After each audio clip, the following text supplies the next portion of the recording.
लोग कहते हैं ना, शादी के बाद सपने धुंधले पड़ जाते हैं, लेकिन उन्हें पता नहीं कि एक हाउसवाइफ जब ठान लेती है ना, तो वो चूल्हे की आग से अपनी सफलता की रास्ता भी बनाना जानती है।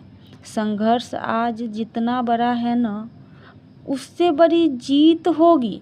तो नमस्ते दोस्तों, गुड मॉर्निंग, राधे राधे। आई हो आप लोग अपने लाइफ में मस्त होंगे, स्वस्थ होंगे और आप भी पॉजिटिविटी के साथ अपने पढ़ाई में लगे होंगे। तो आज मेरी दिन की शुरुआत सुबह 3 बजे से हो रहा है और हम 4 बजे का अलार्म लगाई हूँ, जिसमें हम 3 बजे ही उठ जाती हूँ, लगभग 3 बजे से पहले थोड़ा या बाद। और से 21 डे का चैलेंज है, जिसमें मेरा आज 12वां दिन है। और इस चैलेंज में हम 4 विषय रोज़ रखती हूँ पढ़ने की। इसलिए 4 विषय रखती हूँ कि हम ये सोचती हूँ कि 4 विषय रखूँ और उसको हम ज़रूर कंप्लीट करूँ, क्योंकि चाहे जो भी परिस्थिति आए, हाउसवाइफ के जीवन में कुछ भी उतार चढ़ाव आते रहता है। सब दिन एक ही जैसे समय नहीं होता है। जैसे कोई गेस्ट आ जाना या बच्चों का तबीयत ख़राब हो जाना, बहुत सी चुनौती आती है। तो इसलिए हम 4 विषय रखी हूँ, कोई भी चुनौतियों के बाद भी हम 4 विषय को कंप्लीट कर सकूँ। और हम 4 विषय में अपना रोज़ स्टेप बाय स्टेप विषय को रखती हूँ, जैसे कि रीजनिंग हुआ, मैथ हुआ, ज्योग्राफी हुआ, हिस्ट्री हुआ, करेंट हुआ, हिंदी हुआ, साहित्य हुआ। ये सब बहुत विषय है, 7-8 विषय हो जाता है, लेकिन हम 4 विषय का ही रखती हूँ अपना स्टेप बाय स्टेप करके। और इस 4 विषय में हम आप लोग को पूरा मतलब ये दिखाती हूँ जो कैसे पढ़ती हूँ, क्या पढ़ती हूँ। और आज सुबह में हम माउंटबेटन योजना पढ़ी थी और ये चैप्टर मॉडर्न हिस्ट्री के लिए बहुत इम्पोर्टेंट है। आप लोग को पता होगा, जो इस टॉपिक में भारत की आज़ादी से जुड़ी हुई बातें हैं और भारतीयों के लिए खुद से संविधान बनाने के लिए माउंटबेटन योजना आए थे और भारत को आज़ादी दिलाने के लिए।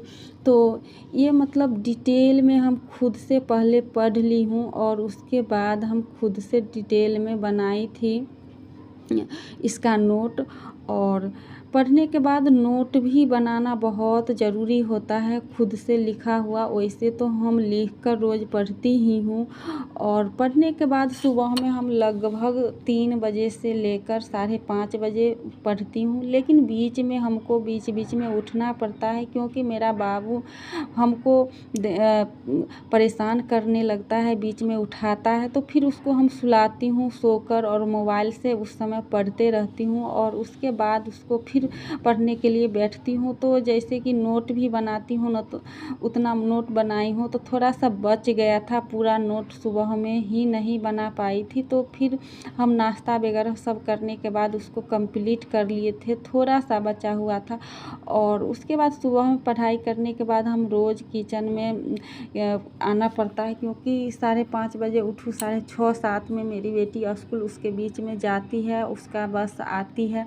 तो इसलिए 1 घंटा में बच्चों को तैयार करना, फिर उसके लिए लंच बनाना बहुत मुश्किल होता है। ये नहीं है जो सब में मेरे कोई हेल्प करते हैं, हमको जल्दी करने की अब आदत पड़ गई है और उसके साथ सब कुछ कर लेती हूँ।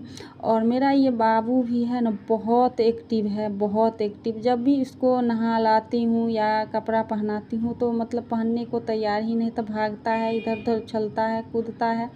और इसी की वजह से इसको चोट ना बहुत ज़्यादा लगता है। इसके सिर में तो इतना बड़ा लोला पड़ा हुआ है गिरने से। इतना एक्टिव है, दौड़ता इतना है, उछलता कूदता है, जो कहीं भी घर में ही गिर जाता है। अब प्लास्टर का है, जिससे चोट लगकर उसको मतलब लोला सा बन जाता है। दवा रोज़ देती हूँ अर्निका, जिससे लोला न बने। और अभी हम सब पूजा पाठ वगैरह सब कुछ कर ली हूँ और करने के बाद अभी फिर हम पढ़ाई कर रही हूँ, थोड़ा सा आराम भी कर ली थी। और मेरे साथ बाबू भी सोया था और हम ज़्यादा देर नहीं सो पाती हूँ, लगभग आधा घंटा, क्योंकि खुद हमको अपने ही नींद नहीं ज़्यादा होता है। जब अंदर जुनून रहता है ना, लगता तो सब कुछ लगता है, नींद वगैरह सब ख़त्म हो जाता है। और अभी मेरा थोड़ा सा तबीयत ठीक है, तो नहीं तो 1-2-3 महीना पहले न तबीयत बहुत ख़राब था। कितना हम चाहते थे जो पढूँ, सुबह में उठती थी लेकिन नहीं पढ़ पाती थी। जब स्वस्थ आपका शरीर रहता है ना, तभी पढ़ भी पाइएगा। तो उसके बाद हम फिर किचन में आ गई हूँ, और केशु के पापा ऑफिस से आते हैं लंच में खाने के लिए, तो हम उनके लिए चावल बना रही हूँ और दाल सुबह में ही बना लेती हूँ, उसके साथ पकौड़ा बना रही हूँ। तो इस बीच में हमको उठना पड़ता है 12:30 बजे, और ये है दोपहर का केशु के पापा के लिए खाना। तो इस प्रकार से उसके बाद वो खाना खा के चले गए, और उसके बीच में मेरी दोनों बेटी भी आ गई है। तो हम फिर पढ़ने के लिए बैठ गई हूँ, लेकिन बीच बीच में बाबू है ना, वो दोनों के साथ खेलता है, लेकिन हमको फिर भी डिस्टर्ब करता है।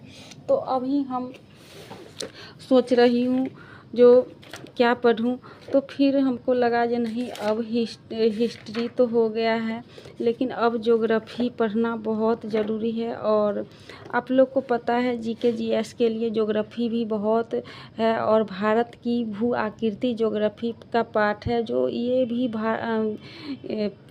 ये एग्ज़ाम के लिए बहुत इम्पोर्टेंट क्वेश्चन है, जिसमें भारत के भू आकृति को 4 भागों में बांटा गया है: तिब्बत हिमालय, बृहत हिमालय, लघु एवं मध्य हिमालय, उसके बाद शिवालिक हिमालय।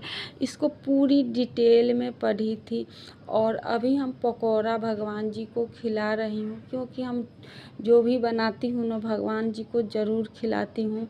मतलब ये नहीं है जो हम कोई भी चीज़ घर में बनाई, खाना हुआ, सुबह शाम दोपहर दोनों टाइम का, तीनों टाइम को भगवान जी को पहले देती हूँ, तब हम लोग घर में खुद को खाती हूँ। और उसके बाद सब नाश्ता वगैरह दोपहर में कर ली हूँ, और दोनों बेटी भी अपना खेल रही है, बाबू भी खेल रहा है दोनों बहनों के साथ। और उसके बाद हम फिर पढ़ाई के लिए आ गई हूँ, और अभी हम हिंदी व्याकरण में संधि विच्छेद पढ़ रही हूँ।